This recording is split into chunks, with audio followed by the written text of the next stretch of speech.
Transferimi i Christian Aslanit në Emiratet e Bashkuara Arabe është kthyer edhe në një luftë milionash mes gazetarëve ekspert të Mercatos, që përballin informacionet e tyre të siguruara nga klubet e përfshira në çështje dhe që duket se nuk flasin për të njëjtat shifra.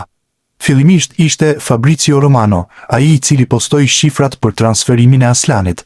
Tarif prej 2 milion eurosh për huazimin plus klauzol blerje prej 6.5 milion eurosh që do të bëhet e detyrueshme nëse plotësohen disa kushte të caktuara, shkruante ai në rrjetet sociale. Tashmë, Gianluca Di Marzio ka publikuar versionin e tij rreth akordit mes klubeve. Formula parashikon një huazim prej 1.5 milion eurosh dhe një të drejtë blerje të fiksuar në 5 milion euro, që mund të bëhet i detyrueshëm me arritjen e një numri të caktuar të planive në fushë. Ndaj totali i operacionit të Mercatos është 6.5 milion euro, saktësonte ai, duke dhënë një version tjetër nga ai i Fabrizio Romanos. Mbetet të mësohet tashmë se kush ka të drejtë, por të dy palët raportojnë se Aslani ka dhënë miratimin e tij paraprak për transferimin. Trabzonspori fitoi me rezultatin 2-1 përballë Başakşehirit në ndeshjen e vlefshme për javën e dytë të Superligës turke.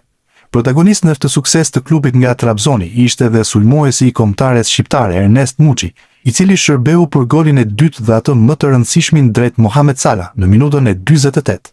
Pas përfundimit të ndeshjes, Pogradecari u shprehe me elozhe për faktin se ndau fushën me një yll të kalibrit botëror si Salah, teksa shprehu ambicjet për një sezon më të pozitiv me skuadrën e tij. Salah është vërtet një lojtar shumë i mirë, të luash me të është një nder i madh për ne. Të gjithë shokët e skuadrës ndihemi po njësoj. Duam të vazhdojmë aty ku e lam sezonin e kaluar dhe të ndjekim këtë ecuri. Kimia e Salahs me ne është gjithashtu shumë e mirë. Shpresojmë ta mbyllim këtë sezon në një pozitë më të favorshme, është shprehur Muçi. Christian Aslani është rikthyer te Interi pas huazimeve te Torino nga gushti 2025 deri në janar 2026, 16 paraqitje, dhe më pas te Beşiktaş deri në qershor, 17 paraqitje dhe 2 gola, por nuk është pjesë e planeve të Christian Kivut.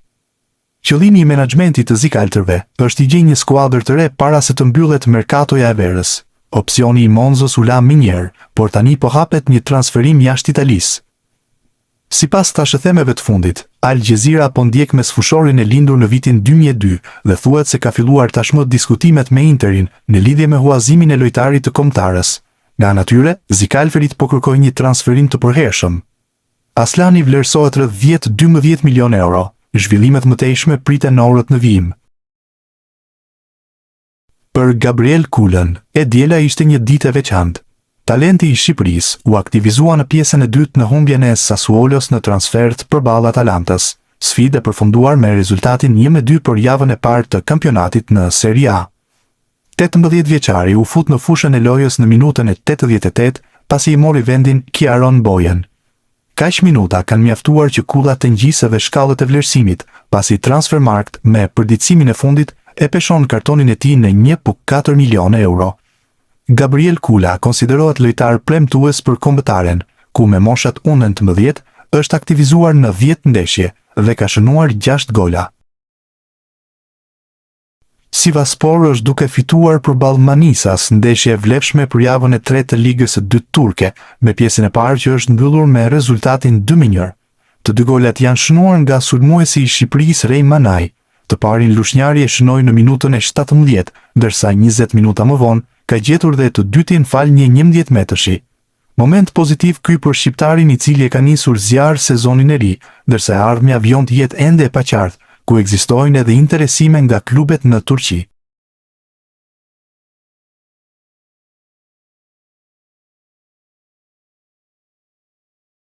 Situata e Anis Mehmetit në Ipswich Town është kthyer në një çështje enigmë, e cila nuk po merr ende një drejtim konkret. Çfarë po ndodh me sfushorin shqiptar dhe pse ai nuk figuroi as në stol në ndeshjen që skuadra e tij luajti përballë Sunderland, e fituar me rezultatin 2-1? Kjo pyetje ushtrohet me të drejtë nëse marrim përbazë faktin që ai u afrua në janar të këtij viti tek Ipswich, ndërsa kjo lëvizje u mendua si një mundësi ideale për të shpërthyer. Mirpo, mediat në Angli raportojnë se fletëdalja e Mehmetit ka të ngjarë të ndodhë në ditët e fundit të Mercatos dhe disa klube kanë treguar interes për ta transferuar. Bëhet fjalë për Wrexham, skuadër kjo që militon në Championship, ligën e dytë për nga rëndësia në Angli, e cila e përmend Mehmetin krahas sulmuesit të Millwall, Femi Aziz. Po ashtu, përmes fushori 25 vjeçar, ka interesime gjithashtu nga Birmingham City, Sheffield United dhe Derby County. Në rast se një prej pistave do të konkretizohej, për Mehmetin do të ishte sërish një hap pas, pasi do të privohej nga të qenit pjesë e Premier League për të luajtur sërish një kategori më poshtë. Sulmuesi i kombëtares U19 të Shqipërisë, Gabriel Kulla, ka debutuar që në ndeshjen e parë të serisë A. Ai nuk e nisi titullar, por u aktivizua në minutën e 88 për Sassuolën në duelin që u mbyll me shifra 2-0 për Atalantën. Forma e mirë që 18 vjeçari tregoi gjatë fazës përgatitore ka bindur trajnerin Alberto Aquilanin për t'i dhënë minuta në transfertën e Bergamos. Një arritje e madhe për të lojtar, që gjithçka e ka merituar edhe fal paraqitjeve të bëra sezonin e kaluar me ekipin Primavera, ku u shpall sulmuesi më i mirë i kampionatit të kësaj grup moshe. Rivaliteti mes dy vlezërve Shpendi në Serin B duket se do të vazhdojë edhe këtë sezon. Ashtu si në edicionin e kaluar, dy sulmuesit po i përgjigjen njëri tjetrit në garën ku shënon më shumë që në javën e parë të tij. Steven Shpendi gjete golin të shtunën me Empolin dhe Kristiani është përgjigjur sot me një gol me fanelen e Cezenës. Në ndeshjen kundër Sampdorias, sulmuesi kombëtares shfrytëzoi më së miri një top në zonë, duke shënuar me kokë me një lëvizje prej bomberi që befasoi portierin dhe i dha avantazhin ekipit të tij.